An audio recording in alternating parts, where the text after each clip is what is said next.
Bonjour à tous et bienvenue dans cette session de Trading Live sur le Dow Jones avec la méthode Full King 2.0. N'oubliez pas de laisser un maximum de pouces bleus. Il y a du relâchement dans l'air. Il n'y a pas assez de pouces bleus.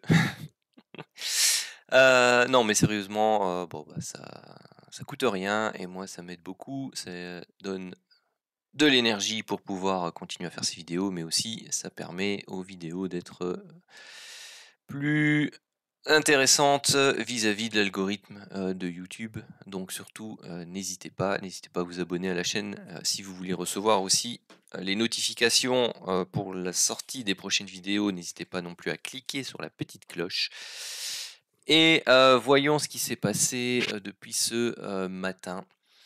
Donc hier, on a effectivement, donc comme expliqué dans la vidéo d'hier, été refoulé dans cette zone-là, donc on avait, une belle amplitude à pouvoir rechercher. On est venu travailler la seconde zone dont je vous parlais hier, donc les, 850 à, 880.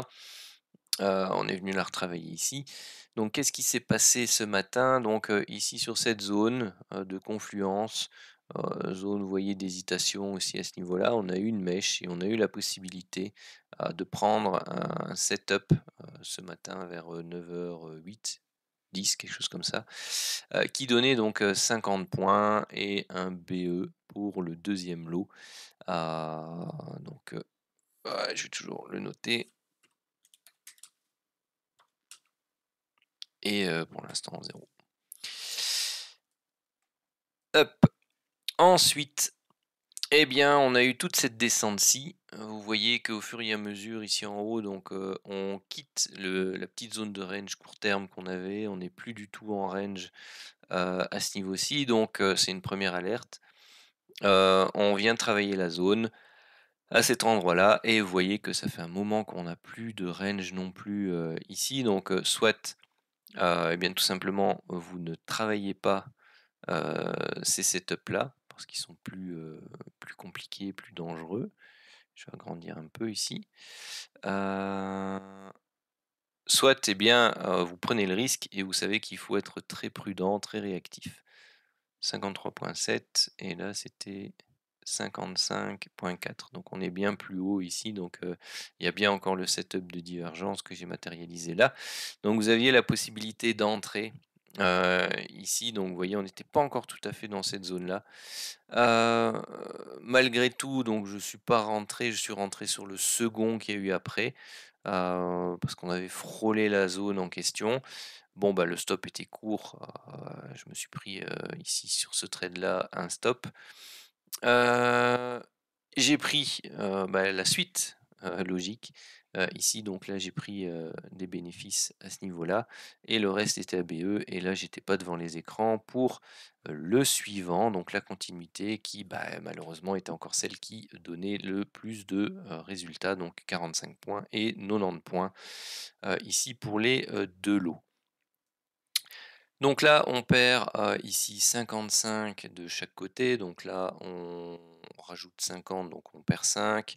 Ici, on gagne 40. Donc au final, ce qui est passé, ici, on ajoute 40. Et de l'autre côté, donc on avait 90, on perd 55, donc il reste 35.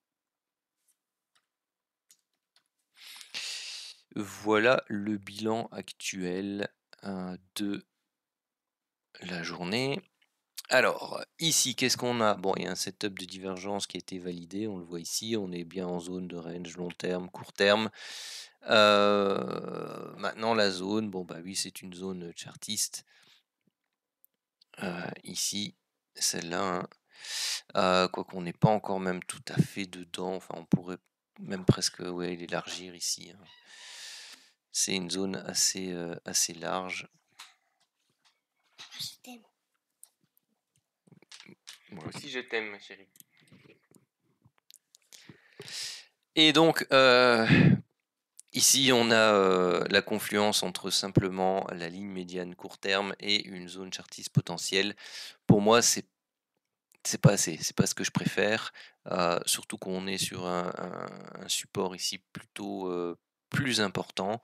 Donc voilà, puis on distingue ici 3 temps à la hausse, plutôt 3 temps à la baisse.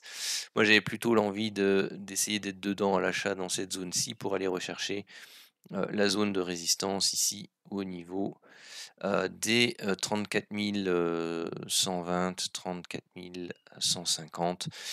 Donc c'est plutôt dans ces zones-là que je retenterai ici des ventes en espérant être devant les écrans à ce moment-là et avoir eu une baisse en même temps de la ligne médiane long terme et pourquoi pas une baisse aussi, une confluence en fait hein, de l'enveloppe ici supérieure moyen terme et pourquoi pas une baisse rapprochée de l'enveloppe supérieure long terme.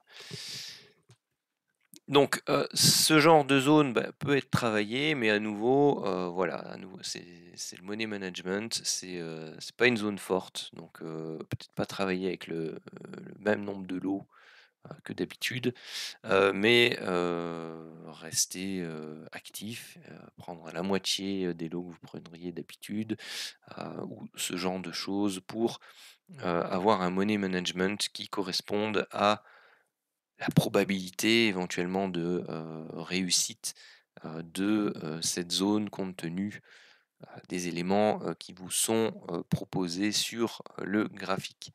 Personnellement, je trouve pas ça suffisamment solide pour intervenir. C'est pas là que j'interviens de manière préférentielle. Sauf si vous avez maintenant une confluence qui s'agrandit avec la venue de la ligne médiane moyen terme et l'enveloppe supérieure de court terme. Oui, à ce moment-là, si on est toujours dans notre zone qui est un peu plus large hein, d'ailleurs, elle est vraiment comme ça. Hein. On pourrait même la remettre jusque là, mais bon après j'aime pas les dessiner trop larges non plus, parce qu'après elles veulent plus dire grand chose. Mais voilà, là ça reste correct. Si vous avez ici une confluence à ce niveau-là qui continue à apparaître et que vous avez la borne verte qui continue à baisser, que vous avez vos prix ici qui temporisent un peu, viennent chercher cette zone-là ici et que vous avez un bon setup de divergence sur le graphique de Trading Renko, eh bien là, oui, là ça devient beaucoup plus intéressant pour moi parce qu'il y a plus d'éléments. C'est un peu comme ici en fait. Hein. C'est exactement la même configuration qu'ici. Vous avez vu, elle a pu donner une belle amplitude. Et bien éventuellement, c'est de travailler la même chose ici pour aller tout simplement rechercher cette zone-là, ici, des 34 860. Donc ça fait une amplitude de 80 points, 70 points. Bon, ce sera toujours ça à prendre. Et puis ici, on pourrait voir, pardon, dessiner également le début d'une sorte de biseau comme ceci. Et donc on pourrait éventuellement travailler donc ici une vague 1, vague 2, vague 3, vague 4 et vague 5 pour ensuite un break et aller rechercher des zones plus intéressantes. En tout cas, moi c'est comme ça que je l'envisagerai.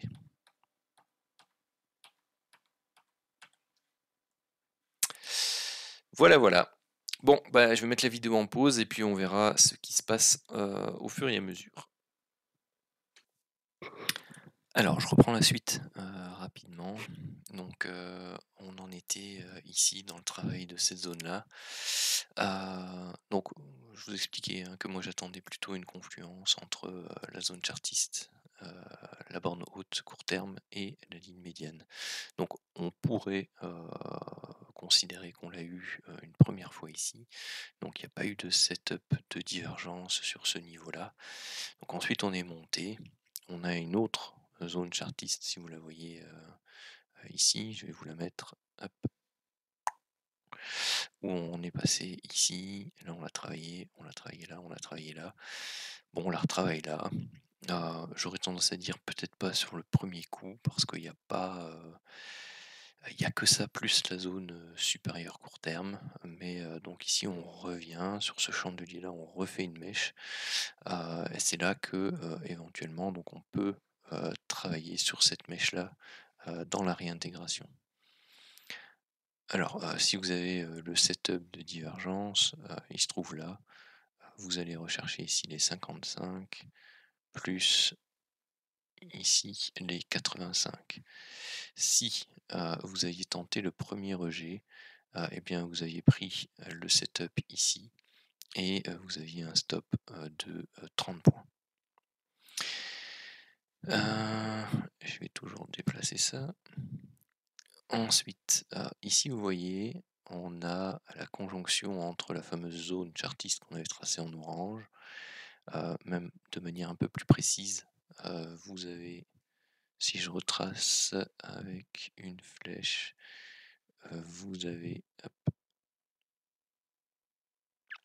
celle-ci, donc qui a été travaillée là, qui a été retravaillée là, qui a été retravaillée ici, elle a été retravaillée là, et ensuite donc on vient la retravailler ici. Donc on est dans la zone, on attend d'être dans le bleu inférieur au niveau du graphique de trading. Vous avez des setups de divergence tout le long ici, hein. Vous avez vraiment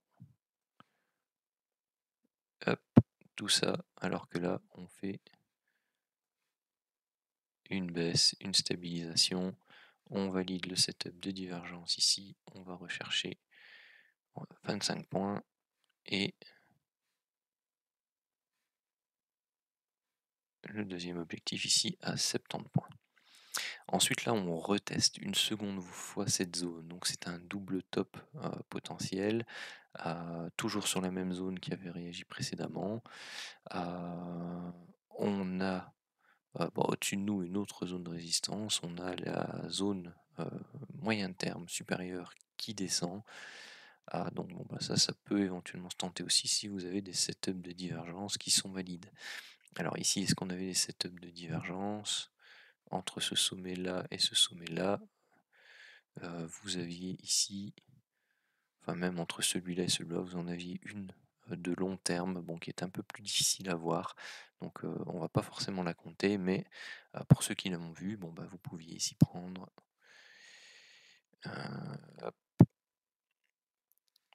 25 et 70 points. Donc là, ici, on avait perdu 30. Là, on en prend 55, donc ça fait plus 25, plus 50, plus 75. Donc là, on est à plus 165. 30, 85, ça fait 55. Et 140, 195, 200, 230. Voilà qui termine le bilan potentiel de la journée. Sur ce, je vous souhaite à tous une très bonne soirée. Oui, après ici pour moi c'est trop tard, hein. On est 22h, 21h40. Moi je traite plus dans ces horaires-là. C'est quasi la clôture US. Donc voilà. Moi généralement je m'arrête entre 21 et 21h30. Au-delà, je ne prends plus de position. Bonne journée à tous.